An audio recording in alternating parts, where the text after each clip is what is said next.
Picture a morning about 12,000 years ago. A man wakes before the sun. He does not check a balance. He does not think about next month. He picks up a piece of meat from last night, walks to the edge of camp, and gives it away. Not because he had too much, because giving it away was the smartest thing he could do with it. For almost all of human history, no one saved money. Not one person. Saving did not exist, but they never went without. Something else kept them safe. Something your bank cannot offer you, and your brain still searches for it every single day. You have probably been told to save more. Maybe you already do. Maybe you try and keep falling short. Maybe you save carefully, and it still feels like it is never enough. That feeling is not a personal failure. It is a signal, and it is much older than money itself. For most of human history, saving was not just impossible. It was pointless. Food rotted, meat spoiled. You could not carry more than your body allowed. And even if you could, keeping things for yourself was one of the most dangerous moves you could make. Not dangerous because someone would steal it. Dangerous because your group would notice. Picture a camp of 30 people, a fire in the center. One hunter returns with more than his family can eat. He has a choice. He can hide what is left, or he can bring it to the fire. Every time, across every culture ever studied, he brings it to the fire. Not because he is generous, because he is intelligent. A man named Christopher Boehm spent decades studying hundreds of hunter-gatherer groups around the world. He found something that appeared in every single one of them. Groups actively punished members who hoarded, not occasionally, consistently. A person who kept resources to themselves was seen as a threat to the entire group, and threats were removed. Hoarding was not selfishness. It was social suicide. So instead of saving, your ancestor did something else entirely. They gave. Strategically. Constantly, carefully. Every piece of meat shared was not a gift. It was a deposit, not into a bank, into a person. Think about what that means for a moment. When you give something to someone in your group, they owe you, not in a legal sense, in a deeply human sense, the kind that runs through every culture on Earth, the kind that does not need a contract or a signature. Scientists call this reciprocal altruism, the idea that giving creates an invisible debt, and that debt is repaid. Sometimes immediately, sometimes months later, sometimes in a form completely different from what was given. You share meat today, someone helps you carry wood tomorrow. Someone warns you about danger next week. Someone feeds your children when you are sick. The return is never guaranteed, but across a whole group, across a whole lifetime, it almost always comes. In 1971, biologist Robert Trivers published a paper that changed how scientists understood human generosity. He showed that cooperation between people, even strangers, could grow and last over time, because giving, when done inside a stable group, almost always pays back more than it costs. Your ancestor did not need to read that paper. Their body already knew it. Every time you feel the pull to help someone without being asked, that is not weakness. That is one of the most powerful survival tools your species ever built. But here is where it gets strange. The system only worked under one specific condition. A condition that most modern life has quietly removed. And without it, the whole thing falls apart. The condition was visibility. You had to be seen, not famous, not powerful, just known, personally, deeply, over time. In a group of 30 people, everyone saw everything. They saw who shared and who did not. They saw who showed up when things got hard. They saw who disappeared when the work began. There was no hiding, and because there was no hiding, the system worked. Generosity was remembered. Selfishness was remembered.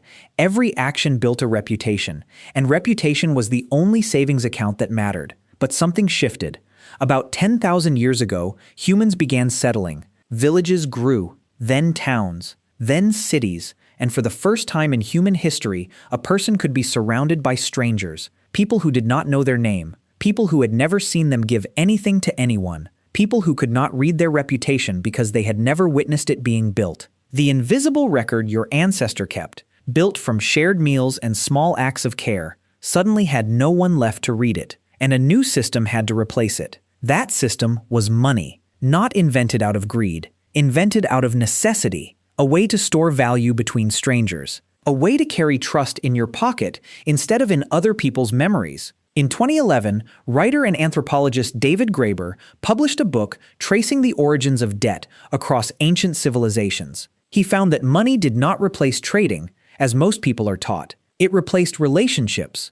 The deep, personal web of obligations that held small groups together for thousands of generations. Money did not replace trade, it replaced people. And your brain has never fully accepted that. Think about how you feel when you pay for something a friend did for you. Not relieved, uncomfortable. Because some part of you knows that turning a relationship into a transaction changes what it is, cheapens it somehow, makes it smaller. That feeling is not irrational. It is ancient. It is your brain recognizing that something real has been converted into something hollow. A psychologist named Margaret Clark spent years studying how humans organize their relationships. She found that people naturally separate the world into two kinds of exchange. Communal, you give because you care and expect nothing back. Market, you give because you expect something equal in return. When market logic enters a communal relationship, people feel it immediately, like a wrong note in a familiar song. Your ancestor lived almost entirely in communal exchange. Every interaction built something lasting. Every meal shared added another thread to the web holding the group together. Now think about your own life. The people you see every day but do not really know. The neighbors whose names you have never learned. The colleagues you have worked beside for years without ever sharing a meal. Your brain is surrounded by humans, but it is starving for the thing humans were actually built to give each other. Not money, not products, not transactions, presence, recognition, the feeling of being known. And here is where it gets uncomfortable, because the thing your ancestor used instead of money is still available to you. It has always been available, but somewhere along the way, you stopped trusting it was enough. There is a word researchers use when they study what actually keeps people safe during hard times. Not wealthy, not comfortable, safe. The word is embeddedness. It means how deeply connected you are to the people around you. How many people would notice if you disappeared? How many people you could call at midnight with a real problem? How many people already know your name without you having to introduce yourself? Your ancestor did not save money. They saved embeddedness.